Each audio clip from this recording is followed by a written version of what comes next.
Hello बच्चों, welcome to my class online at YouTube channel. तो आप लोग कैसे हैं? आई होप आप लोग ठीक होंगे।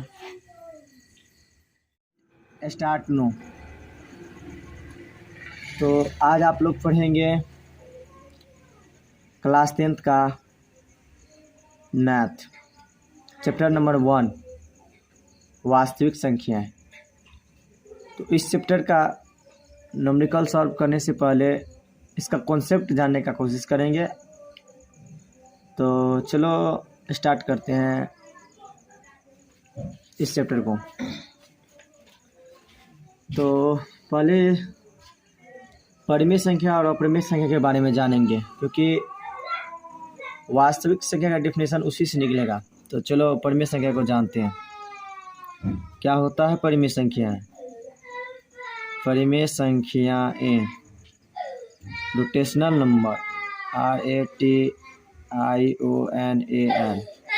NUMBER नंबर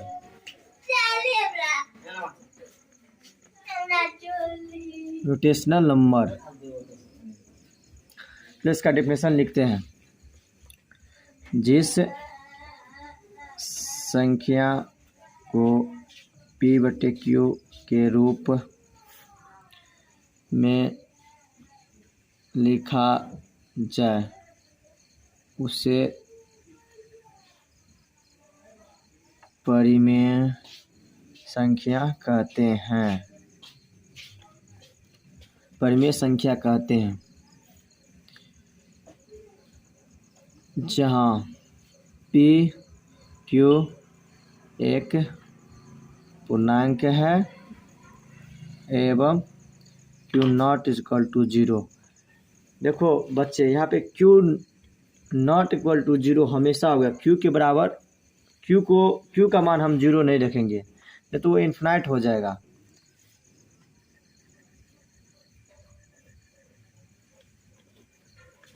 तो चलो अब इसका एग्जाम्पल लेते हैं। P का मान के चलो मान 1 ले लिए और Q का मान ले लिए 2। तो P/Q होता है परिमेय संख्या।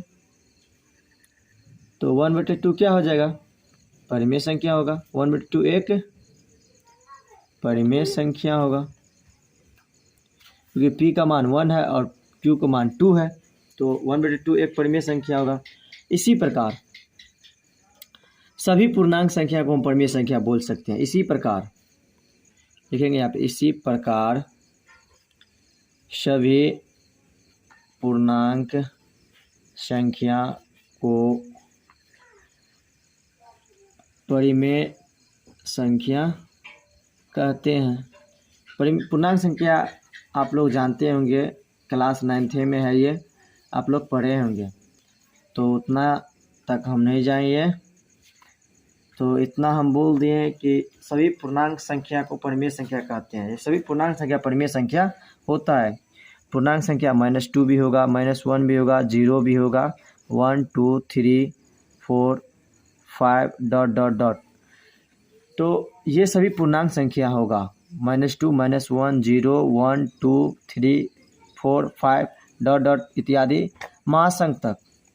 उसे महासंख्य तो बोल नहीं सकते हैं, लेकिन महासंख्य तक होगा परिमेय संख्या। सभी परिमेय संख्या हो गया। तो हाँ, 22/7 एक परिमेय संख्या है, लेकिन पाई एक अपरिमेय संख्या है। पाई का मान 22/7 होता है। आप लोग पढ़े होंगे क्लास 9th में, पाई का मान 22/7 होता है। तो पाई एक अपरिमेय संख्या है, लेकिन 22/7 एक परिमेय संख्या है। तो परिमेय संख्या जान चुके हैं, तो अब अपरिमेय संख्या के बारे में जानते हैं। अपरिमेय संख्या इरेशनल नंबर। तो जिस संख्या को हम P/Q नहीं लिख सकते हैं, जिस संख्या को p/q के रूप में नहीं लिख सकते हैं, उसे अपरिमेय संख्या कहते हैं।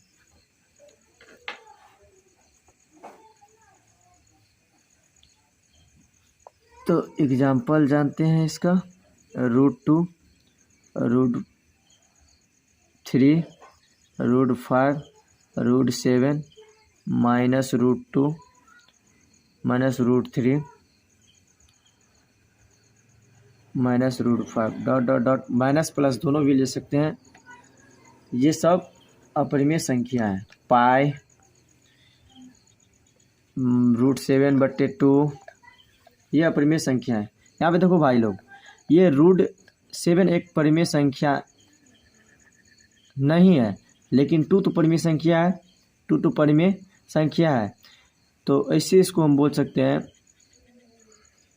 कि √7 एक पूर्णांक संख्या नहीं है, लेकिन 2 एक पूर्णांक संख्या है।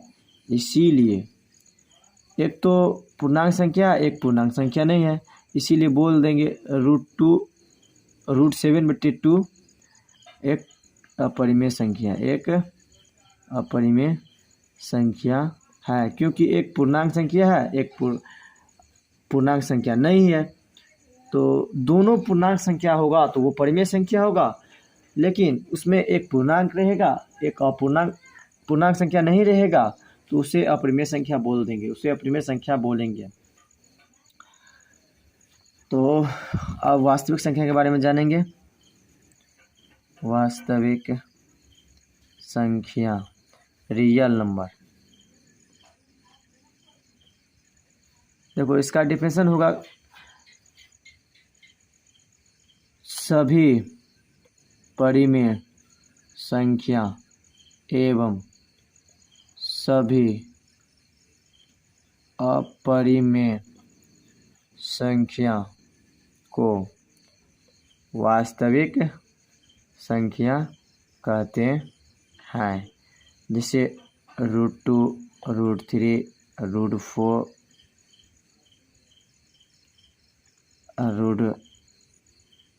-√3, 1/2, पाई 1/4, -1/4 डॉट डॉट डॉट इत्यादि। ये सभी वास्तविक संख्या हो गया। जितना जो परिमेय संख्या और अपरिमेय संख्या होगा वो वास्तविक संख्या होगा, वास्तविक संख्या होगा। परिमेय संख्या और अपरिमेय संख्या दोनों वास्तविक संख्या होता है। तो वास्तविक संख्या भी हम लोग जान चुके हैं, अपरिमेय संख्या भी जान चुके हैं, परिमेय संख्या भी जान चुके हैं। तो आप लोग बोलेंगे कि क्वेश्चन है √4 क्या √4 एक परिमेय संख्या होगा? ये आप लोग कमेंट बॉक्स में बताएंगे, कमेंट करके कि √4 एक परिमेय संख्या होगा कि नहीं। तो आज का कॉन्सेप्ट बस यहीं तक रहने दीजिए, और इससे अगला कॉन्सेप्ट अगले क्लास में या अगले लेक्चर में पढ़ेंगे हम लोग। और ये सवाल का आप लोग जवाब देंगे, √4 एक परिमेय संख्या होगा कि नहीं होगा। तो भाई आप लोगों को पढ़ने में अच्छा लगा हो तो आप प्लीज़ चैनल को सब्सक्राइब करें और अपने दोस्तों के साथ भी शेयर करें चैनल को। तो आज यहीं तक रहने दीजिए।